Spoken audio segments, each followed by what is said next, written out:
Welcome to day 2 of the Global Offshore Wind, and thanks very much for turning up the presentation that we're going to do on training for the offshore wind industry. So I guess we are OEG, we are part of the OEG group. I'm representing the training arm of that today. So currently we provide specialist training for certainly the renewables market, then we're looking to further develop that within OEG into the marine and the subsea sections as well. Our training centre is based in Bootle in Liverpool. We are looking to kind of move that on and expand that premises out over the next 12 to 18 months to kind of larger facility to allow us to develop what we're going to talk about on the slides today. So OEG itself, if you don't know, we're a global company. We're represented in 65 companies and across all 3 sectors within there. A little bit about myself, but I'll let you read that. I don't think I need to add any more into there. So within OEG training itself, this is what we specialise in currently.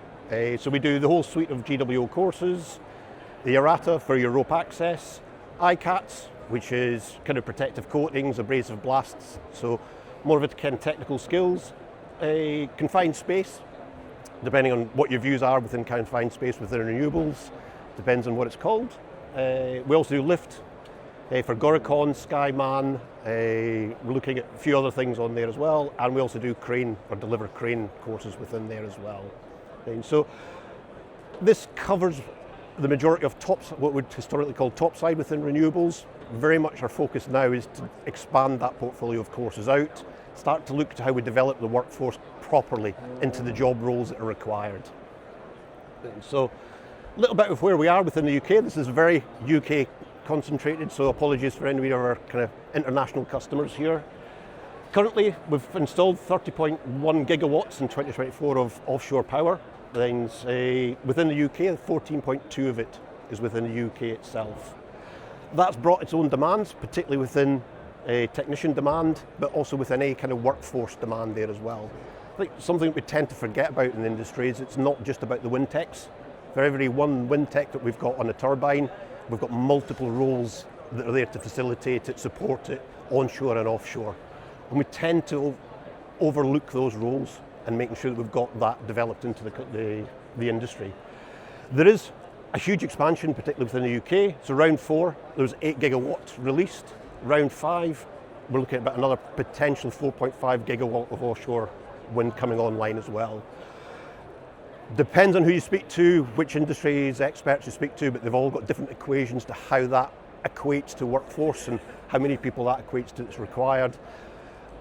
I'm not here to just kind of throw figures at you, but what it's to do is to give you more of a rounded approach that, regardless of the figures, every single one of them is showing that there's a need for a workforce development. We don't have enough people coming into industry, into multiple job roles. As a training provider, we're guilty as everybody else that we haven't developed fully all the courses, the portfolios, the pathways into that industry to ensure that we can keep up with that pipeline demand and something we kind of look at. So there is a huge amount of growth. As I said earlier, 20,000 jobs by 2024. I'm cautious on that number. I think that's possibly a little bit high, to where we actually need in reality, but it gives you the indication of where we are. I said within the UK, technicians are required. Again, we've got a number there of 21,000. I think even if we half that, we're getting probably closer to the position of what we actually require. But even at that, we're still looking at about 10, 11,000 people required within industry. We've got different ways of doing it. Again, there's a lot of work being done by a lot of the companies already within industry into UK apprenticeships. Things as a pipeline, a pathway into industry. Currently, that needs to increase. The UK government is very strong on apprenticeships now. It's been seen as a real way of getting people into industry with the real skills and technical knowledge. And we've also got to look at our graduate training expansion as well. These are all things we're going to talk about later on within the presentation. So, a few things within the UK. So we do have a deficit. So again, we've got another different number here of 8,900. But again, it's just identifying that we don't have the necessary pipelines in there. Regardless of which figures we use, there is not enough people coming into the industry. A lot of various reasons for it. The training, Things currently within the UK, we've got 53 training providers. Now that's not to say they're standalone providers, there's providers with multiple centres that are included within that 53 as well. So if we're looking to upskill our workforce, we don't have enough provision of providers within the workforce. We're also very isolated as providers. We're all concentrating on what we're doing ourselves. We're not looking to expand out portfolios. We're all developing and we're training on the same certifications and the same qualifications there. As I said, we've got round 4 coming online as well. So, within there, there's more expansion coming in within the UK. We're already at that bottleneck. It's only going to further increase over the next 4 to 5 years, and we're going to have this problem. We no longer can kind of kick it down the road, or the can down the road. We need to kind of look at it now and develop kind of pathways, relationships to ensure that we can deliver what we need for industry. Really, kind of from our side, and I'm kind of looking on behalf of OEG as well as OEG training, there is a financial impact to this as well. If we don't have the workforce in place, we can't get these projects off the ground, or we reduce or we extend the time that these projects take because we don't have the workforce developed in there. It's been projected that there's a potential 15 to 20 billion financial cost implication for the UK on that. So it's not an insignificant number. And more delays, there's more impact to any other kind of release of wind farms within the UK there as well. To kind of give some idea, again, these facts and figures, we've got the UK in the dark blue, light blue, we've got Europe. Basically picking this up there to show that, up to 2035, we're not catching ourselves up. As we stand currently, we know that we need these people into the industry. We've got multiple roles, multiple skills that are needed, but we're still not, as a training company and as part of the training organisation, we're never going to catch up over the next 5 or 6 years unless we do something differently. We can't keep doing what we're doing now, which is just rolling people out with basic qualifications and expect them to go into industry. It just doesn't work. So, root causes, and this is where I almost contradict myself, but it's an interesting position. We're saying as an industry that we don't have people coming into industry. What we found from our feedback is we've got a lot of people that are doing training that can't find jobs within industry. So there's a huge disconnect. There's people wanting jobs within renewables. There's people in renewables that need people employed, but they're not connecting up.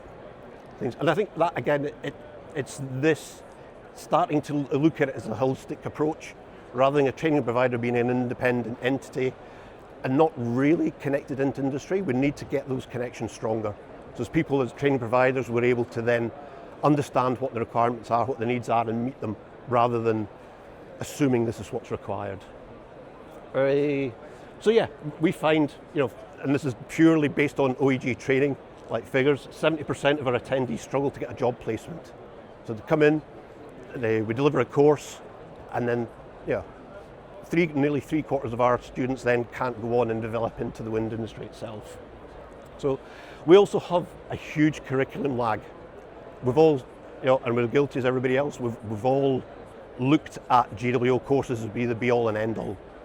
I think the reality of those, and they're basic safety courses that were developed to get you to your workplace. What you do at your workplace is what you then need, and that's what we need to start developing and get that gap analysis to where we need to get that pathway to what your position is going to be within the wind industry, and make sure you're fully developed into there. So there's 100% an education industry disconnect. We're almost seen as two separate entities. Training and industry need to get together, and training needs to listen to industry and understand what their needs, their requirements and wants are, and deliver it, not just deliver what they think's needed. Insufficient training scale, as talked earlier on, we don't have enough training, which sounds counterproductive. I'm here as a training provider, but I'm saying there's not enough of us. But the reality is we're all concentrating on the same courses. No one's developing these additional courses into electricals, mechanicals, things that are job specific, or very few of us are. Non-standard training, unfortunately, still within the, not necessarily within the UK, but when we look at the global market, there's different types of qualification approval bodies, there's different standards to training as well, and what's accepted, what's not accepted within that job profiles. Curriculum gap, It's absolutely very good at teaching the basics. What we're not very good is at teaching what you need for the job role. There's a perception gap as well. As an industry, we've been around 20, 25 years. We're a mature industry. We're not a new start.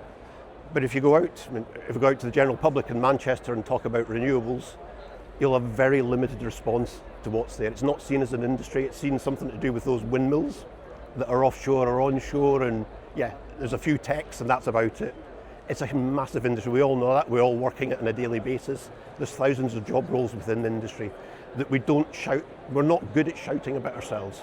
And I think we need to get a little bit better. And it's not pride, it's not boastfulness. It's just making sure that people understand that we are a huge industry with a long-term future.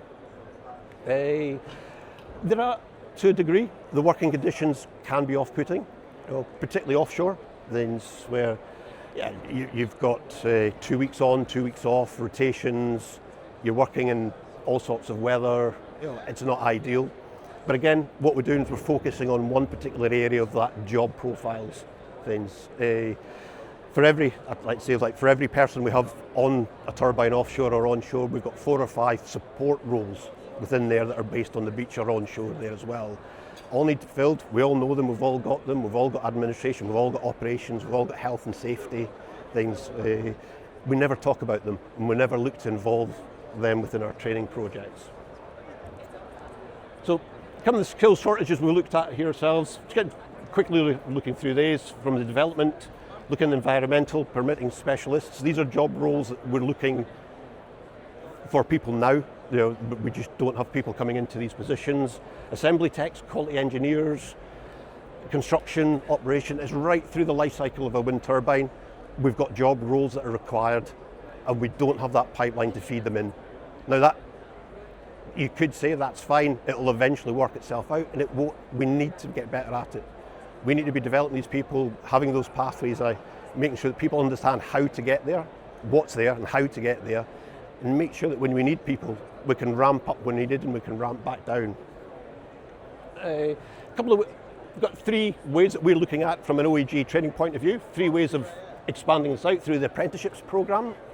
So within the UK, you've got apprenticeships pathways that can be used.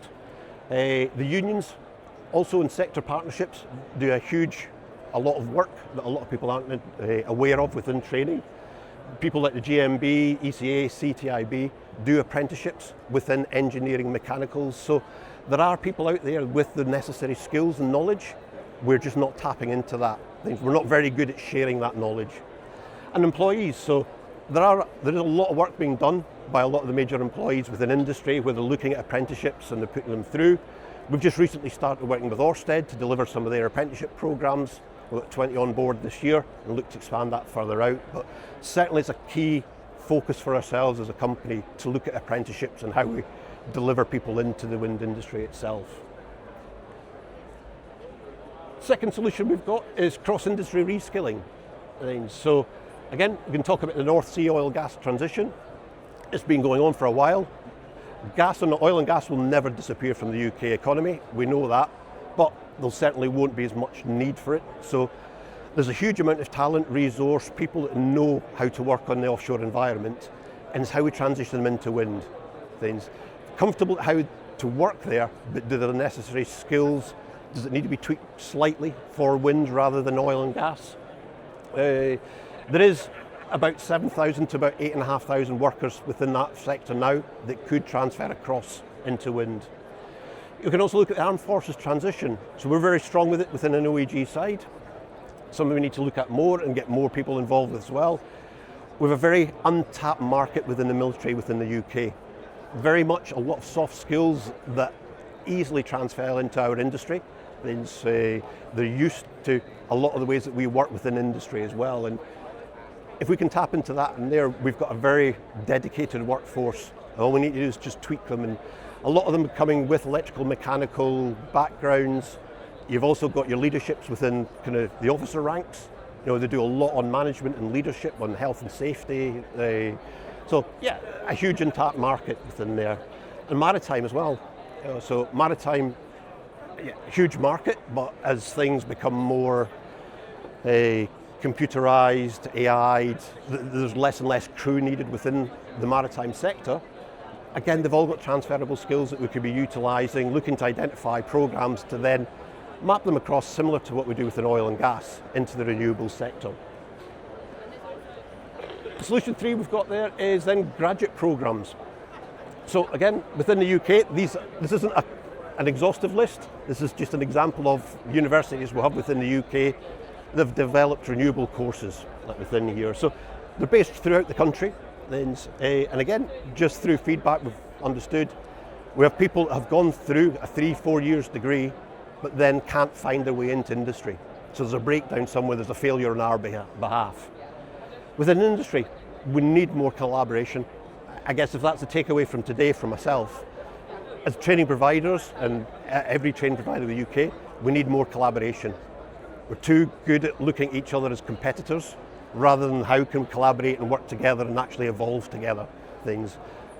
Why does everybody go through look for the same market, identify the same courses, have that perpetual race to the bottom of delivering courses, almost on a piecemeal approach, rather than like looking to how we develop a high quality, experienced workforce ready to go in and enter into the market. Again, working with industry, we need to look at that pipeline as well on a longer term, very short term identifying of, we have a need now, let's fill that need, forget about it, okay, let's fill the need now, forget it. We need a longer term approach, so it's looking at identifying into schools, outreach programs at schools, universities, understanding that we have an industry that's long term, so let's start educating people at a younger age that these are the potential, some of the potential things you can do with an industry, some of the pathways, identifying those pathways for people at an early age, that it becomes normal to talk about wind and renewables as an industry. Within there. Instead, training providers, absolutely looking for collaborations, and I think, from my point of view, I'm open for any discussion after this as well, on how we can work together as training providers. So rather than everybody trying to evolve the same training methods and the same training and sectors, look to how we work with each other, and then say, we can do this part, you can do this part, let's work together and transfer those people. And what we're trying to do is improve that workforce within the industry itself.